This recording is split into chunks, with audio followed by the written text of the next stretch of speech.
At para ipakita sa atin ang tamang proseso ng paghahanda ng bagoong, sinadya ng kasama natin si Love Anyover, ang isang pagawaan ng bagoong sa Navotas na isang dekada ng gumagawa ng patok na sausawan. Love! Eto nga, Rhea, no, dahil sa pangamba ng ating mga kababayan, nagpunta tayo ngayon dito sa may Navotas area kung saan nangyayari itong proseso ng paggawa nga ng bagoong. Ito isa sa pinakasikat na pagkain nating mga Pilipino or sausawan nating mga Pilipino. Ang nakikita nyo ngayon dito, Rhea, ay ang sinosort out na bagoong na ferment for 30 days. Ayan, nakikita natin. Ang ginagawa ni Kuya dito ay tinatanggal yung mga dumi, pati na yung mga, may nakikita tayo, may mga isdang malalaking nakahalo. So, sinisiguro nila na itong bagoong na iluluto nila maya-maya lamang ay malinis at talagang na-sort out ng husto. Mula dito sa pag-sort out, no, at sa fermented na bagoong for 30 days, eto naman ay ang kanilang cooking area. Okay, makikita naman natin dito ang bagoong na ninululuto nila. Asa na ba yung niluluto ng bagoong? Dito yata. Dito nila isasalang yung kanilang mga bagoong.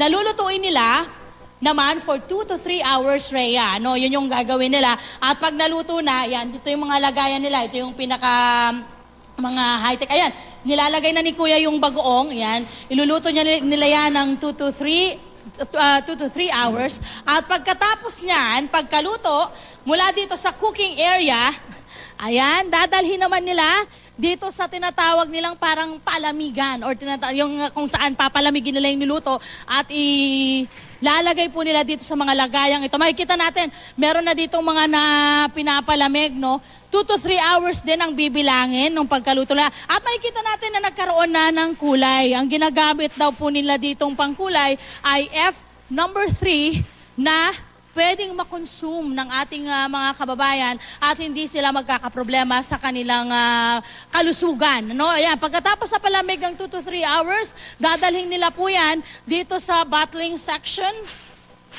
At ibobote po nila. Ayan, makikita po natin. Eto, makikita natin. Mano-mano to lahat, Rhea. Yun ang makikita natin na papapansin.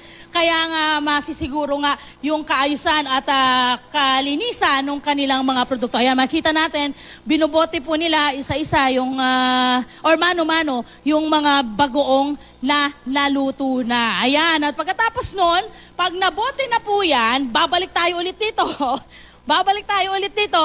Dahil kailangan po muna nilang i-sterilize yung mga binote ng mga bagoong, ay sterilize nila dito sa loob na ito for 12 minutes para masiguro, Rhea, na talagang yung kahit yung labas ng bote ay malinis na malinis at walang mahalong kahit anong dumi. At pagkatapos niyan, saka po nila ilalagay dito sa packaging area kung saan lalagyan nila ng label at ilalagay na po nila sa kahon. Ganon yung proseso. Itong mga bagoong na nakikita natin ay inililipad sa Visayas at Mindanao. Yun po yung kanilang tinatarget na mga lugar. Yan, Rhea, yung kanilang proseso dito at masisiguro nga na talagang maayos at malinis itong mga bagoong na ibinibenta or ginagawa dito po sa lugar. Ito, ready na ito para sa pag-shipping, no? Para dalhin to sa Visayas at Mindanao. Mamaya makakausap natin po yung pinaka-may-ari nitong pagawaan ng bagoong, no? Para malaman natin kung yung pinaka-proseso pa nila, kung ano yung F3 para mas madetalye pa po nating maibigay sa ating mga kababayan para naman yung kaba nila doon sa paborito nilang sausawan mawala naman or magkaroon sila ng kapayapaan sa kanilang sarili sa tuwing sila'y kakain ng bagoong. Rhea? Maraming salamat, Love Anyover.